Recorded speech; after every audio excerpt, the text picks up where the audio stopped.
மாதவனின் தமிழை வணக்கம். இன்றைக்கு சித்திரைக்கு முதல் நாள் அப்படின்றதுனால சந்தோஷம் அப்படின்றது மகிழ்ச்சியாக இருக்கும். எல்லா வீட்லயுமே எல்லோருமே சித்திரை புத்தாண்டை வரவேற்கிறதுக்கும் தயாராக இருக்கிற நேரத்துல அது சார்ந்த மங்களகரமாக நிகழ்ச்சி ஆரம்பிக்கணும் அப்படின்றதுக்காக நாங்க சிறப்பான ஒருத்தங்களை தான் இன்றைக்கு நிகழ்ச்சியில அதிதிகள் பக்கத்துக்கு கூட்டிட்டு வந்திருக்கிறோம்.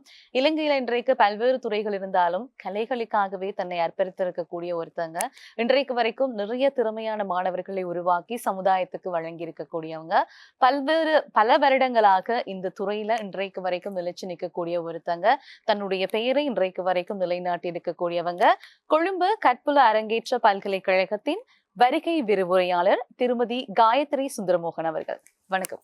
வணக்கம். எப்படி இருக்கீங்க? நன்றாக இருக்கீங்க. சந்தோஷம் உங்க கூட ஒரு நேர்காணல். இன்றைக்கு சித்திரைக்கு முதல் நாள். இந்த நாள் எல்லாருமே இன்னைக்கு வீட்டுல தயார்படுத்திட்டு இருப்பாங்க, ஆயத்தப்படுத்திட்டு இருப்பாங்க. இந்த வீணை அப்படின்னு சொல்லும் பொழுது எல்லோருக்குமே அந்த நம்மளோட ஒரு உணர்வு, நம்மளோட ஒரு கருவி அப்படின்ற ஒரு உணர்வு கண்டிப்பா இருக்கும். கலைமகளின் கையில் இருப்பதால் அதை எல்லோரும் வீணையை ஒரு தெய்வீக வாத்தியமாத்தான் கருதுவார்கள். கண்டிப்பா ரொம்ப அழகா நீங்க சொல்லியிருந்தீங்க. இப்போ இன்றைக்கு இத்தனை வருஷ பயணத்துல உங்களுக்கான ஒரு இடத்தை உருவாக்கி அப்படியே திரும்பி பார்க்கும் பொழுது, வாழ்க்கையை கடந்து வந்த பாதையை திரும்பி பார்க்கும் பொழுது அந்த பயணம் எப்படி இருக்கு? சிறு வயதில் இருந்தே பாடங்கள் படிக்கும்போது வீணை, பாட்டு என்பவற்றை படித்து வந்தேன். பின்னர் A-level முடித்த பிறகு ஜாழ் பல்கலைக்கழகத்தில் எனது பட்ட படிப்பை தொடங்கி 4 வருடம் அங்கே முடித்த பிறகு அங்கே கிளாஸ் எடுத்தபடியே அங்கே எனக்கு முதல் லெக்சரர் போஸ்ட் தந்தவங்க, விசிட்டிங் லெக்சராக. அப்புறம் அங்கே இருந்து போட்டு பிறகு நாட்டு பிரச்சனைகள் காரணமாக மீண்டும் கொழும்பு வந்தோம். கொழும்பு வந்து இலங்கை அன்னை வானொலியில் இசை நிகழ்ச்சி தயாரிப்பாளராக கடமையாற்றினேன். அது ஒரு சிறந்த அனுபவம். நிறைய ப்ரோக்ராம்ஸ் எல்லாம் செய்த நாங்கள். இந்தியாவில் இருந்த ஆர்டிஸ்ட் எல்லாம் வருவினோம். அப்போ அவர்களுடைய ப்ரோக்ராம்ஸ் எல்லாம் ரெக்கார்டிங் செய்து நாங்கள் அது ஒரு நிறைவான ஒரு மன நிறைவானதாக இருக்கும் எங்களுக்கு. அதோடு நான் அங்கே வாத்திய கலைஞராகவும் இருந்தேன். அப்போ நான் நிலைய வித்துவாங்கள் வாசிக்கிறேன்னு சொல்லி ஒவ்வொரு திங்கட்கிழமையும் வெள்ளிக்கிழமையிலையும் ப்ரோக்ராம்ஸ் எல்லாம் போடுவினோம். அதுவும் ஒரு சந்தோஷமான விடயங்கள். உண்மையில் இலங்கை அன்னை வானொலியில் வேலை செய்த காலம் பொற்காலம் என்றே கூற வேண்டும். கண்டிப்பா மிஸ். இப்போ இத்தனை வருட பயணத்துல குடும்பம் அப்படின்னு சொல்லி பார்க்கும் பொழுது அது ரொம்ப அழகான ஒரு விஷயம். இப்போ அம்மா அப்பா கூட இருந்த அந்த நினைவுகளாக இருக்கட்டும், அவங்க கூட இருக்கும் போது நீங்க பயின்ற அந்த வீணையாக இருக்கட்டும், எப்போ இந்த வீணை படிக்கணும் அப்படின்ற அந்த விருப்பம் உங்களுக்கு வந்தது? உண்மையில் சொன்ன போனால் நான் A-level பயோசயின்ஸ் தான் படிச்சேன். பயோசயின்ஸ் படிச்சுட்டு பயோசயின்ஸ் கிடைக்கல, ஒரு செய்தான் எடுத்தேன். பிறகு ஆனாலும் வட இலங்கை சங்கீத சபையில் ஆசிரியர் திறம்பரையும் செய்த வழியா எங்களுக்கு A-level சித்தியோட அந்த என்ட்ரன்ஸ் எக்ஸாம் எடுக்கலாமென்று இருந்தது. அப்போ அதனால் நாங்கள் பல்கலைக்கழகத்துக்கு தெரிவு செய்து அங்கே தான் எனது டிகிரியை முடிச்சேனான்னு சொன்னேன். நான் அதுக்கு பிறகும் 50 வயசில் தான் தஞ்சாவூர் பல்கலைக்கழகத்தில் எனது மாஸ்டர் முதுகலை பட்ட படிப்பை மேற்கொண்டு முதுகலையும் இப்போ எம்ஏயும் முடிச்சுட்டு மாஸ்டரும் முடிச்சுட்டு. இப்போ நீங்க படிச்சது விஞ்ஞான பிரிவு, ஆனா இன்றைக்கு உங்களுடைய பயணம் இந்த கலைத்துறைக்குள்ளேயே போகுது. என்னைக்காவது யோசிச்சிருக்கிறீங்களா இப்படி ஒரு மாறுதல் நம்ம வாழ்க்கையில ஏற்படும் அப்படின்னு சொல்லி?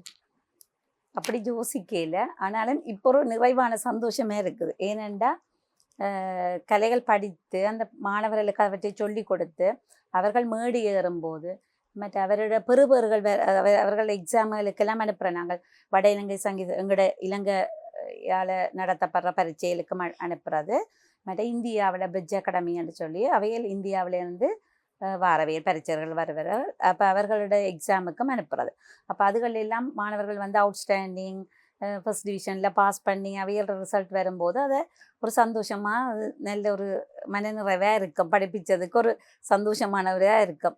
மற்ற எல்லா ப்ரோக்ராம்ஸுகள் எல்லாம் பிள்ளைகள் மேடு ஏறி வாசிக்கக்குள்ள அதுலேயும் ஒரு மன நிறைவு இருக்கும் கட்டாயம்.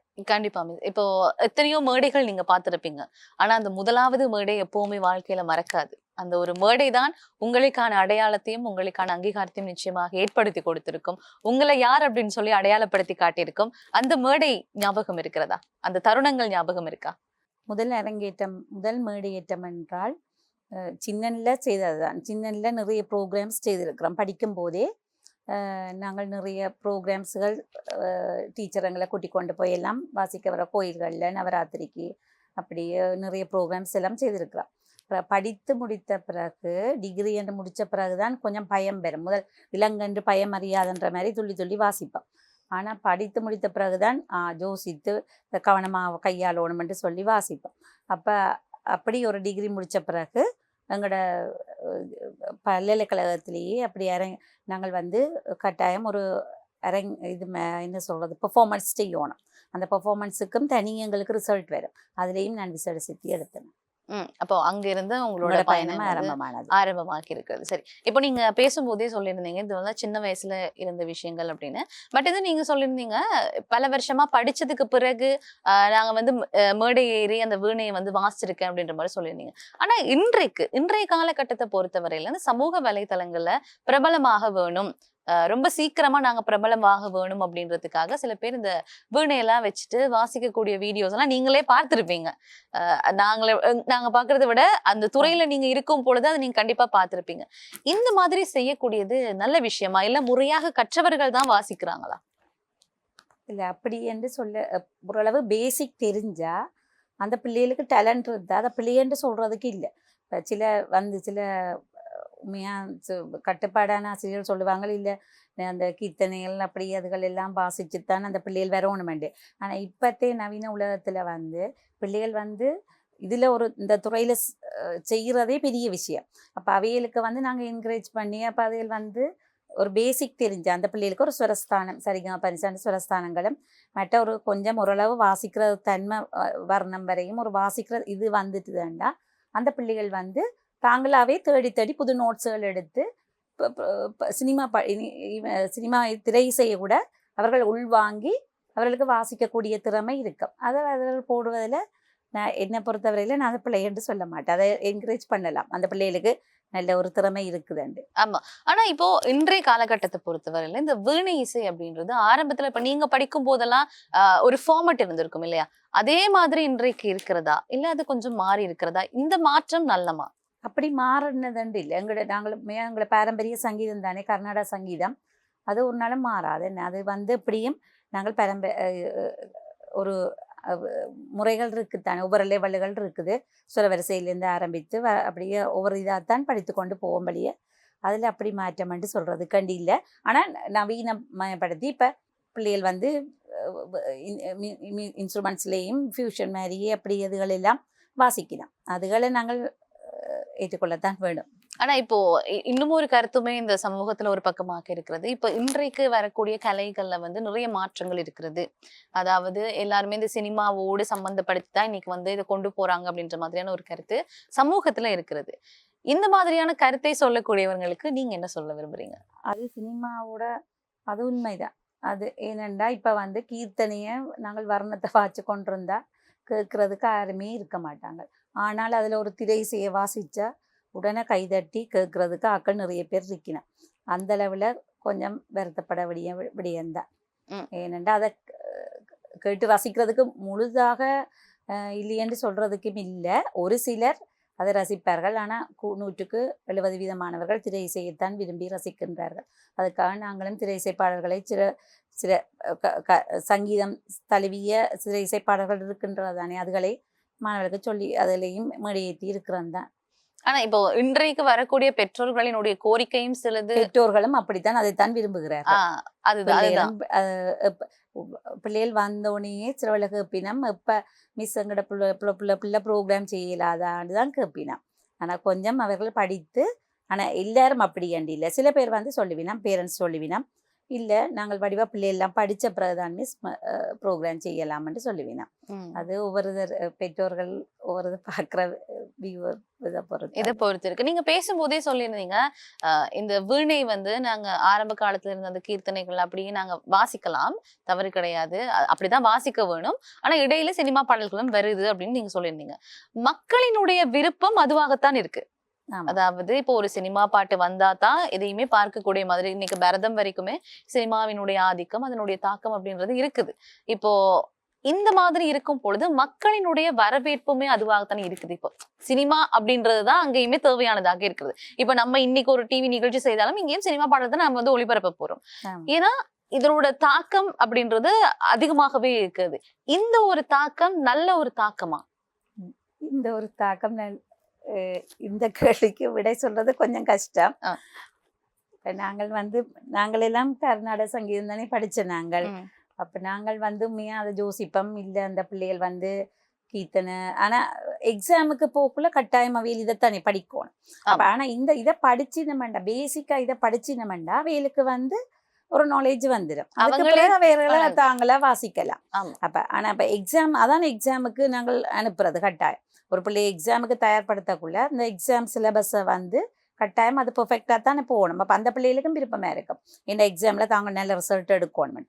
அதனால அவையில் வடிவா படிப்பினா எக்ஸாமுக்கு படிக்கிற பிள்ளைய அதால படிச்சு போட்டு பிறகு அவையில் திருப்பி இதுல சினிமா இசையில அவையில் வாசிக்கலாம் செய்யலாம். ஆமா. இப்போ இன்றைக்கு இது தொழில்நுட்ப உலகமாக இருக்கிறது. எல்லாருமே எல்லார் கையிலயுமே போன் இருக்குது. போனோட இருக்கக்கூடிய மாணவர்கள் அவங்க ஒரு நேரத்தை ஒதுக்கி இந்த மாதிரியான கிளாஸஸ்க்கெல்லாம் வாராங்களா இன்றைக்கும்? ஏன்னா இப்போ எல்லாருக்குமே இந்த பேரண்ட்ஸா இருக்கட்டும் நம்மளா இருக்கட்டும் எல்லாருமே ரொம்ப வேகமா ஓடிட்டு இருக்கக்கூடிய ஒரு உலகத்துல வாழ்ந்துட்டு இருக்கோம். மாணவர்கள் விரும்பி வாராங்களா இல்ல பெற்றோர்கள் இருப்பாங்களா இல்ல நீ போய் படிங்க அப்படின்னு சொல்லி விரட்டுவாங்க இல்லையா, அந்த மாதிரியான மாணவர்கள் அதிகமாக வாராங்களா? அப்படியே மாணவர்களும் விரும்பி வாரார்கள். அது நான் இல்லை என்று சொல்றதுக்கு இல்லை. சில மாணவர்கள் ஏ-லெவல் எக்ஸாமுக்கு முதலும் பயோ படிச்சுக்கொண்டும் வருவாங்க. எனக்கு அது பயம் மாதிரி இல்லை. கிளாஸ் முதல் படிச்சுக்கொண்டு பிறகு எல்லாம் எக்ஸாம் எல்லாம் முடிச்ச பிறகு வாங்கொண்டு அனுப்பிடுவேன். ஆனால் அவர்கள் சொல்வார், ரிலாக்ஸ் மிஸ், எங்களுக்கு இது வாசிக்கக்குள்ள எங்களுக்கு ஒரு ரிலாக்ஸாக இருக்குது என்று சொல்லி டியூஷனால் போனாலும் ஏ-லெவல் படிக்கிற பிள்ளைகளும் அவைய வருவினம். அப்போ படிக்கணும். ஆனால் எங்களோட கொழும்பை பொறுத்தவரையில் தலைநகரை பொறுத்தவரையில் பெற்றோர்களும் எங்களோட கலைகளை மறக்கக்கூடாண்டதுக்காக எல்லாரும் யாழ்ப்பாணத்திலிருந்து வந்தவர்கள் கூட சொல்லுவார்கள், கொழும்பில் உண்மையிலேயே எல்லா மாணவர்களும் பெற்றோர்களும் ஆர்வமாக அதோட ஆசையை விரும்பி படிக்கிறார்கள். வீணையெல்லாம் உண்மையாக நம்ப மாட்டீங்க, என்னட்ட படிக்கிற பிள்ளைகளை அவ்வளோ பேர்ட்டையும் வீணையும் வச்சிருக்கணும். அப்போ அதை உண்மையாக ஆர்வமாக படிக்குதுகள், விரும்பி படிக்குதுகள். அது ஒரு வரவேற்கத்தக்க விடயம். எங்களோட தலைநகரை பொறுத்தவரை எங்களோட கலாச்சாரம் அழியக்கூடாண்டதுக்காக பெற்றோர்களும் அதை ஊக்கப்படுத்துகிறார்கள், மாணவர்களும் விரும்பி படிக்கிறார்கள். இப்போ நிறைய பேர் இந்த வீணை வகுப்புகள் செய்துட்டு இருக்கிறாங்க. ஆனா உங்களோட வீணை வகுப்புகள்ல இருக்கக்கூடிய மாணவர்கள் அதிகமானவங்க இப்ப எங்களோட நிகழ்ச்சிகள்லயுமே பங்கு பெற்றிருக்கிறாங்க. வீணாலயத்துல நாங்க எங்களோட வீணாமிர்தத்துல உங்களோட வீணை நிகழ்ச்சிகளை நாங்க ஒளிபரப்பியிருந்தோம். நிறைய பேர் அதிகமானவர்கள் கேட்டு விரும்பி இருந்தாங்க நிகழ்ச்சியை. மறுபடியும் இன்னும் ஒரு முறை கண்டிப்பா நீங்க அந்த நிகழ்ச்சியை தாங்க அப்படின்ற மாதிரியான கேள்விகளுமே கூட கேட்டிருந்தாங்க. இதை பார்க்கும் பொழுது அங்க ஆண்களுமே நிறைய பேர் இந்த வீணையை வாசிக்கிறதுக்காக வந்திருந்தாங்க. அதே மாதிரி பெண்களும் இருந்தாங்க. இன்றைக்கு அதிகமாக வாசிக்கிறது ஆண்களா பெண்களா? அதிகமான மாணவர்கள் எப்படி வராங்க, விரும்பி வராங்க? இல்லைன்னா இப்ப சில பேர் இருப்பாங்க, சில ஆண்கள் இப்போ பரதம் சில பேர் தொடர்ச்சியாக படிக்க மாட்டாங்க, இடையிலேயே நிறுத்திட்டு இன்னும் ஒரு துறையை அவங்க தேடி போயிருவாங்க. ஆனா இந்த வீணை படிக்கக்கூடியவர்கள் தொடர்ச்சியாக அந்த துறையிலே இருக்கிறாங்க. இல்ல படிக்கிறாங்க. பொம்பளை பிள்ளை எல்லாம் கூட படிக்கிறாங்க. ஆனா ஆம்பளை பிள்ளைகள் ஒரு செலக்டிவான பிள்ளைகள் வருதுகள். அவியல் கூட இன்ட்ரெஸ்டான பிள்ளைலாம் அதில் படிக்கிறாங்க. அவங்க உண்மையாக கூட சொல்லி கொடுக்குறதையும் கூட கேட்சப் பண்ணுற மாதிரி அவங்க டக்காண்டு பிடிச்சிருவாங்க. ஆம்பளை பிள்ளைகளும் உண்மையாக நல்லா படிக்கிறது. என்னுடைய மகன் கூட அவர் இப்போ மருத்துவ கல்லூரியில் 2ஆம் வருடம் படித்து கொண்டிருக்கார். மியூசிக் இருக்குது அவருக்கு ராமதுகள் இப்போ 3rd grade வரையும் படித்தவர் தான். அப்போ அதனால் அவருக்கு மியூசிக் சினிமா பாட்டை கேட்டாகையோடையே அதில் வீணையில் வாசிப்பேன். இந்த தங்கச்சி மகன் கூட அப்படித்தான். அவரும் சினிமா இசையை கேட்டாகையோட அந்த வீணையில் அதை போய் ட்ரை பண்ணி வாசிப்பினேன். அப்போ அவைகளுக்கு ஒரு சரியான இன்வால்வ் ஆகிற ஒரு தன்மை இருக்குது ஆம்பளை பிள்ளைகளுக்கு. இங்கே படிக்க வரப்படி பாய்ஸ் கூட இன்வால்வ் ஆகிற தன்மை இருக்குது. ராயல் கல்லூரியிலேருந்து படிக்க வரார்கள் எல்லாம் நல்லா செய்கிறாங்க. அவைகள் ஸ்கூல் காம்படிஷனில் ஃபர்ஸ்ட் பிளேஸ் எடுத்தோன்னா அது ஒரு பெருமையாக சொல்லுவினம். மிஸ் நாங்கள் எடுத்துட்டோம், ஃபர்ஸ்ட் பிளேஸ் எடுத்துட்டோம் எல்லாம் சொல்லுவினம். அதை கேட்கக்குள்ள சந்தோஷமாக இருக்கு. இப்போ நிறைய விஷயங்கள் நம்ம பேசிட்டு இருக்கும் பொழுது நீங்க கொழும்பு கற்குல அரங்கேற்ற பல்கலைக்கழகத்தினுடைய வருகை விரிவுரையாளராகவுமே நீங்க இருக்கீங்க. அப்படி இருக்கும் பொழுது மாணவர்கள் இந்த துறையில எப்படி படிக்கிறாங்க? ஏற்கனவே நீங்க சொல்லியிருந்தீங்க சகோதர மொழி பேசக்கூடிய மாணவர்களினுடைய விருப்பம் ஆர்வம் அப்படின்றது அதிகமாக இருக்கிறது அப்படின்னு சொல்லி. ஆமா, இலங்கையில எங்களோட யாழ்ப்பாணத்திலையும் மட்டக்களப்பிலையும் எங்களோட நுண்கலைத்துறை தமிழ் பேசும் மக்களுக்கு நுண்கலைத்துறை அங்க இருக்குது. அதே மாதிரி சகோதர இன மக்களுக்கு கொழும்புல தான் கற்புல அரங்கேற்ற பல்கலைக்கழகம் இருக்குது. அதில் south Indian department, north Indian department, western music மற்றும் மியூசிக்காலஜின்னு 4 டிபார்ட்மெண்ட் இருக்குது. அப்போ சவுத் இந்தியன் டிபார்ட்மெண்ட்டில் நிறைய மாணவர்கள் இந்த எங்கட தென்னிந்திய சங்கீதத்தையும் விரும்பி படிக்கிறார்கள், ஆர்வமாக படிக்கிறார்கள். அவர்கள் சித்தாரதுகள் வாசிப்பார்கள். வீணையையும் ஆண் மாணவர்கள் கூட, பாய்ஸ் கூட அதை நல்லா வீணை வாசிப்பாங்க. அவங்க வந்து ப்ராக்டிஸ் பண்ணுறதும் கூடன்னு சொல்லலாம். எங்கட பிள்ளைகள் மாதிரி அவை கூட இன்வால்வ் ஆகி அதை ப்ராக்டிஸ் பண்ணி ப்ரோக்ராம்ஸ்களுக்கு வாசிக்கணும், சாங்ஸ் வாசிக்கணும். அப்போ அவையில் ஒரு டிகிரி அவைகளுக்கு இதில் படித்து முடிய 4 வருஷம் படித்து முடிய அவைகளுக்கு ஒரு டிகிரி கிடைக்குது. அப்போ அவையில் அதுக்காண்டி இதுக்கு வரிக்கணும், இப்போ படிக்கணும், கிணவே படிக்கணும். இப்போ சகோதர மொழி மாணவர்கள் அதிகமாக படிக்கும் பொழுது நம்ம மொழி பேசக்கூடிய மாணவர்களும் இருக்கிறாங்களா அங்க? அதாவது எத்தனை வீதமானவர்கள் இருக்கிறாங்க? இல்ல, எங்கட மொழி பேசுற மாணவர்கள் மட்டக்களப்புக்கும் யாழ்ப்பாணம் போய்வார்கள். ஆனா இந்த மொழி பேசக்கூடிய 2-3 மாணவர்கள் இப்போ வந்திருக்கிறார்கள். அவர்கள் ஆனா சௌர மொழியில தான் எக்ஸாம் செய்யணும், அது இங்கிலீஷ்ல நல்லா செய்யணும். மற்றவர்கள் சௌர மொழியிலேயே செய்யலாம். ஆனா இவர்கள் சரிகம 15 ஸ்வரங்கள் 7 ஸ்வரங்களையும் நான் முதல் கேட்குறேன், நான் என்ன இங்கிலீஷ்லேயே எழுதணும். அப்போ அவையில் இல்லை மிஸ், நான் சொல்கிறேன்னா சரிகம 17 ஸ்வரங்களும் தெரிஞ்சால் காணும் தானே. அப்போ அந்த 7 ஸ்வரங்களை கூட அவையில் இப்போ ரீட் பண்ணி அவையில் அப்படியே எழுதுவினோம், பிரச்சனையே இல்லை. நாங்கள் எங்களோட தமிழ் நோட்ஸே கொடுக்கலாம், அவையில் அதை வச்சே வாசிப்பினோம். அவர்கள் அந்த அளவுக்கு ஆர்வமாக படிக்கிறார்கள். அப்போ இது சவாலான ஒரு விஷயமா? அவர்களுக்கு இது ஒரு வீணி என்றக்குள்ள ஒரு சரஸ்வதி தெய்யோட கையில இருக்குதுன்னு சொல்லி அவைகளுக்கு ஒரு சரியான விருப்பம். அப்ப அவர்கள் உண்மையா அதை ஒரு மற்றவர்கள் குருவுக்கும் சரியான ஒரு மரியாதை கொடுத்து தான் நடப்பார். நல்ல இதான சமுதாயம். இப்போ இந்த வீணையை பத்தி நாங்க பேசும் பொழுது வீணையினுடைய வரலாறு அப்படின்றதும் பல்வேறுபட்ட வரலாறு இருக்கு. அந்த வீணையினுடைய தோற்றமுமே கூட இன்றைக்கு தனக்கேற்றால் போல மாத்திக்கொண்டு அதை வாசிக்கக்கூடியவங்களும் அதிகமானவர்கள் இருக்கிறாங்க. இப்போ இன்றைக்கு தொழில்நுட்பத்தோடு இணைந்து இந்த வீணையினுடைய மாற்றம் இருக்கிறதா?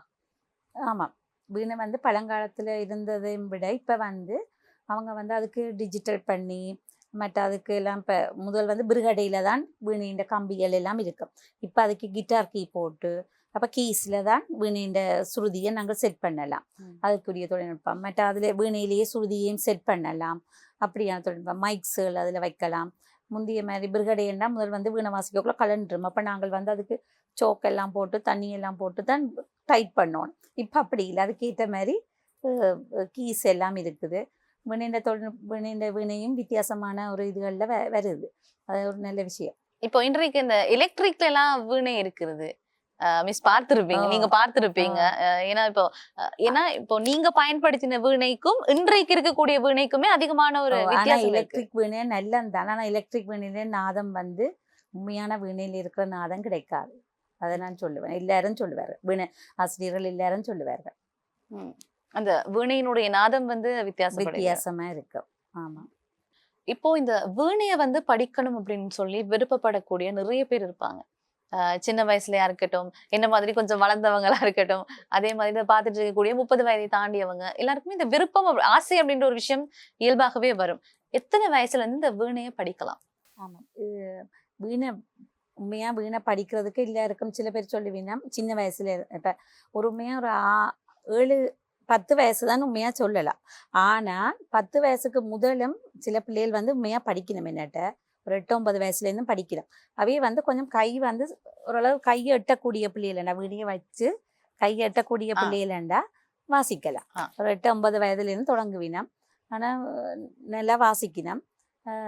வளர்ந்தவர்கள் கூட சில வேலை சொல்லுவார்கள், மிஸ் நாங்கள் பிள்ளைகளை கூட்டி கொண்டு வரக்குள்ள மிஸ் நாங்கள் இதை மிஸ் பண்ணிட்டோம், நாங்கள் இப்போ படிக்கலாமான்ட்டு ஒரு பேரண்ட் வரக்குள்ள அவர் டாக்டராக இருக்கிற. அப்போ அவள் கேட்பா, நானும் படிக்கிறேன். அவள் படித்து எக்ஸாமும் செய்தவ. அப்படியும் இருக்கிறான். ஏனென்றா தாங்கள் இப்போ விட்டதை படிக்கணும். ஆனால் ஆர்வம் இருந்தால் இந்த வயசுலையும் படிக்கலாம். அதான் உண்மை. ஆர்வம் இருந்தா எந்த வயசுலயும் பிள்ளைகள் படிக்கலாம். ஆனா பெரிய ஆக்களும் படிக்கணும் தான், அம்மா மேரம் படிக்கணும் தான். இப்போ நிறைய பேர் விருப்பப்பட்டு வகுப்புகளுக்கு வருவாங்க.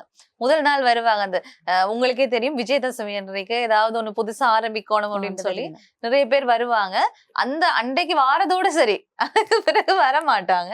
அந்த மாதிரி நிறைய பேர் நீங்க சந்திச்சல? அப்படி சில பேர் 1-2 பேர் தான் நிப்பினம் பழிய. ஆனா எல்லாரும் நின்றதாண்டி இல்ல. சிலர் தெரியாத கை நோவுது அப்படி சொல்லுவினா. ஸ்ட்ரிங் இன்ஸ்ட்ருமெண்ட் தானே, ஆனா கை அப்படி முதல் நாள் தான் நோவும் வழிய பிறகு வாசிக்க வாசிக்க எங்களுக்கு அது ஒரு பழக்கமா போயிடும். ம். அப்படி என்று சொல்றதுக்கு இல்லை. நான் வீணியை வந்து என்னட்ட இருந்து அப்படி வந்து குறைஞ்சதாண்டி இல்லை. விஜயதசமிக்கு வந்தாக்கள் வருவினம். ஆனால் சில பிள்ளைகளுக்கான இப்பத்தே உலகத்துல வந்து அதில் வகுப்புகள் கூடி போயிட்டு கிளாஸுகள் எல்லாம் கூடி போனேன். அப்போ அந்த கிளாஸுகளால தான் வெளியே கஷ்டமா இருக்குது வந்து வரையும் இதுக்கு டைம் ஒதுக்கி வாரதுக்கு. அப்போ அதுதான் ஒரு பெரிய பிரச்சனையா இருக்குது வழியே. ஆனா அவர்களுக்கு விருப்பமா தான் வாராரு, விருப்பமா தான் படிக்கிறாரு. இப்போ இன்றைக்கு இப்ப இந்த வீணை கிளாஸ் வந்து ஆன்லைன்ல படிக்கக்கூடிய வாய்ப்புகள் இல்லைன்னா ஆன்லைன்ல படிக்கிறது சரியா?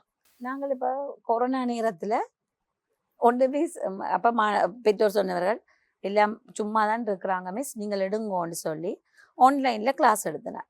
ஆன்லைன்ல எல்லா கிளாஸும் எடுத்து எக்ஸாம் கூடி நாங்கள் அப்போ இந்தியா எக்ஸாமை அவையில் வந்து ஆன்லைன்லேயே அங்கிருந்து செய்தவை. அந்த எக்ஸாமுக்கு அனுப்பி அதோட ஆன்லைன்லேயே வீட்டில் இருந்தும் ஒரு ப்ரோக்ராமும் செய்து நாங்கள் இன்னொரு தொலைக்காட்சி நிகழ்ச்சிக்கு. அப்போ அதில் வந்து எல்லாரும் வீட்டில் இருந்து அவைய வந்து ஒரு இதில் வந்து வாசிச்சு எடுத்து அப்புறம் அதை கேட்சப் பண்ணி எல்லாம் அனுப்பி ஒரு ப்ரோக்ராம் கூட செய்து நாங்கள் ஆன்லைன்லேயே. அப்போ அந்த ஆன்லைனில் படிக்கக்குள்ள பிள்ளையர் சொல்லுது, மிஸ் நாங்கள் ஆன்லைனில் சும்மா இருக்கல தானே, கொரோனா நேரத்துலையும் நாங்கள் வீணை படித்து ஒரு சர்டிஃபிகேட் எடுத்துட்டோம். ஒரு எக்ஸாமுக்கு போய் ஒரு சர்டிஃபிகேட் எடுத்து பேரண்ட்ஸுக்கும் சந்தோஷம். ஏன்னா பிள்ளைகள் வந்து சும்மா வீட்டில் இருந்தாலும் பிள்ளைகள் வந்து இதில் பிரயோசனப்படுத்தக்குள்ள அவைகளுக்கும் ஒரு திருப்தியாக இருக்குமே. நான் ஆன்லைனில் படிக்கிறதுலையும் பிள்ளை இல்லை. ஆனால் சில நேரங்களில் ஆன்லைன் வந்து கொஞ்சம் கஷ்டமாக இருக்கிறது படிப்பிக்கக்குள்ள. திருப்பி நாங்கள் சொல்லி கொடுக்கணும். ஏன்னா சில வேலை ஸ்டக் ஆகும், கொஞ்சம் டிலே இருக்கும். அப்ப சில நேரங்கள்ல அந்த பிரச்சனைகளையும் நாங்கள் சந்திக்க வேண்டி இருக்குதான். இப்போ இன்றைக்கு வந்து உங்ககிட்ட நிறைய பேர் கேட்கறாங்களா மிஸ், நாங்க ஆன்லைன்லயே படிப்போம், எனக்கு கொஞ்சம் கிளாஸஸ் எல்லாம் இருக்கு, போகணும் வரணும், 8 மணிக்கு பிறகுதான் நேரம் இருக்கு, அந்த மாதிரி அப்படி எல்லாம் கேட்ட நான் கொடுக்குறேன். எனக்கு வீட்டு வேலையும் பார்க்கத்தானே வேணும். ஆமா, நான் ஆன்லைன்ல உண்மையா கோல்ல இருந்து ஒரு பிள்ளை வந்து சௌரமொழி பிள்ளை தான். அந்த பிள்ளைக்கு நான் கிளாஸ் எடுக்கிறது சரியான குறைவு. ஆனா அதை கேட்டுக்கொண்டு இருப்பினமே இந்த வீட்டு வேலை பல்கலைக்கழகத்துக்கு போகணும். பிறகு வந்து அகாடமி ஆவர்த்தன நுண்கலை கல்லூரியில ஒவ்வொரு நாளும் 3 மணியிலிருந்து 6 மணி வரையும் 7 மணி வரையும் 6:30 மணி வரையும் கிளாஸ் கொடுப்பேன். அப்போ அதெல்லாம் செய்துட்டு போது திருப்பியும் ஆன்லைன்ல இருந்தால் வீட்டையும் பார்க்கத்தானே வேணும். அதனால ஆன்லைன் கிளாஸை இப்போ நான் நிப்பாட்டி. ஆமா, இப்போ வீட்டை பார்க்கறேன்னா அப்புறம் வீட்டுல இப்போ கொஞ்சம் பிரச்சனை, நாங்கள் குடும்பத்தையும் மேனேஜ் பண்ணி கொண்டு தானே போகணும். ஆமா, உண்மை, சரியா சொன்னீங்க. இப்போ இந்த வீணையை படிக்கக்கூடியவங்க இருப்பாங்க, இப்போ டிகிரி எடுக்கணும் இந்த துறையில இந்த வீணை படிச்சு இதுல வந்து டிகிரி எடுக்கணும் அப்படின்னா என்ன மாதிரி அவங்க வந்து ஃபாலோ பண்ண வேணும்? அவங்க வந்து இப்போ A லெவல் படிக்கக்குள்ளே அவையில் வந்து ஆர்ட்ஸ் கலைத்துறை தேர்வு செய்வினம் தானே. இப்போ கலைத்துறை தேர்வு அவன் சட் ஸ்கோரின் படி அவைகளுக்கு பல்கலைக்கழகம் கிடைக்குது. இப்போ சட் ஸ்கோரின் படி தானே கிடைக்குது.